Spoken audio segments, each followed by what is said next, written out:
Good morning, Laker fans, or good afternoon, Laker fans. It is still November 18th, 2018. One last time. The Lakers are on a back-to-back. They got to shake off that loss against the Orlando Magic last night, even a bad Orlando Magic last night, and step it up against the Miami Heat this afternoon. Coverage begins at 3 p.m. Pacific Standard Time.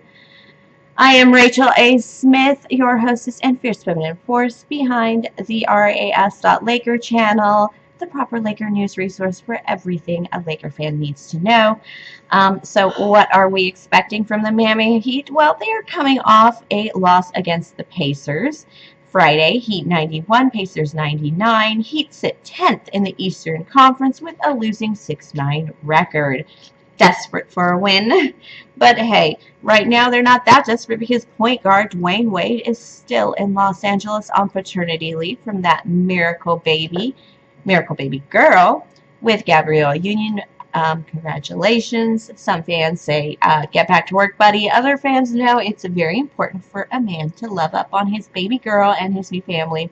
Come back to work, a happy man, and you will get much more production from him that way. And the season is long, so we've got time. And that's why the Lakers just need to shake off the loss from last night and move forward. So what do we have? Miami in their 2018 offseason moves? Well, they did precious little. President Pat Riley had just the quietest offseason possible. They had absolutely no draft picks. They re-signed Udonis Haslem, Dwayne Wade, and Wayne Ellington, all each for one-year deals. Despite rumors, Hassan Whiteside, Dion Waiters, and Tyler Johnson all remain with the team. The Heat did pursue Jimmy Butler. Minnesota got cold feet. Heat backed out.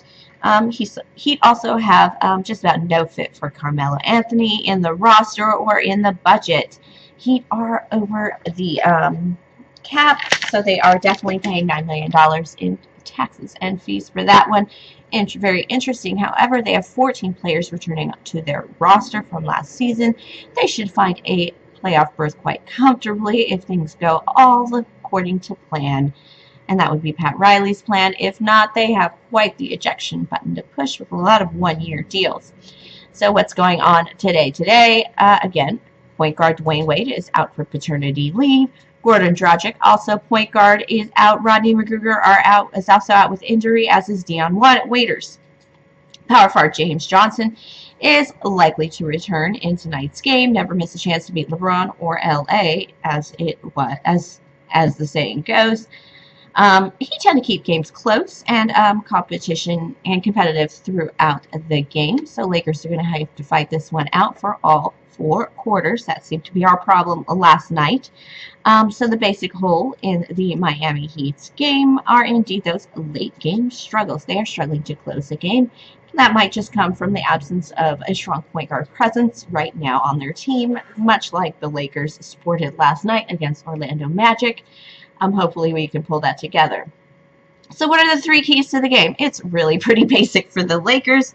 Energy is number 1. Everyone should have got a great night's sleep last night, some pancakes this morning, and they should all be just waking up, shaking off their sleep, and getting back to work. Number 2, paint and perimeter presence. All right, Lakers tend to focus on the paint just a little too much, especially when they are doing so well in the paint and get burned by the perimeter game. The Heat can definitely do this to us tonight at 3 p.m. And it's an early game, so there's no need for us to panic. So Hassan Whiteside is the player to contain. He is the number 3 key to the game. He averages about 14 rebounds per game. He and JaVale McGee are equal on blocks per game. They're pretty equal in fantasy points. Last time I checked, about 2 weeks ago, so a lot can change. However, both are still playing quite well. So this is going to be a big man battle in the paint yet again, but don't expect these big men to push it outside to the perimeter too much. They're ready to fight under the rim. So what do we feel, Laker fans? Can they win this game? Well, Vegas doesn't have them quite winning this game, and it really just depends what the Lakers bring. I know Lakers can win this game. Will they win this game? I know. Maybe they won't. Maybe they will, but I'm still watching. I still love them, and I really hope that they can pull this one off and get back to the winning season. They're 8 for 6 for their last. I'm sorry, they're 6 and 8. They're 6 and 2 for their last 8 games. They're doing quite well. Let's just see what they can bring out today, and hopefully this travel problem is, and this, they also do sometimes have a back-to-back problem. No, not sometimes. The last back-to-back was a spanking for us against the Raptors. That was painful. But anyway, let's overcome these issues, get a little more game maturity under our belts, and let's go for that win. Lakers, good luck tonight, boys. I will be hanging with you. Again, coverage begins at 3 p.m. That is in Miami against the Miami Heat. And thank you for watching, Laker fans. I am Rachel A. Smith, and this is the RAS.LakerGirl channel.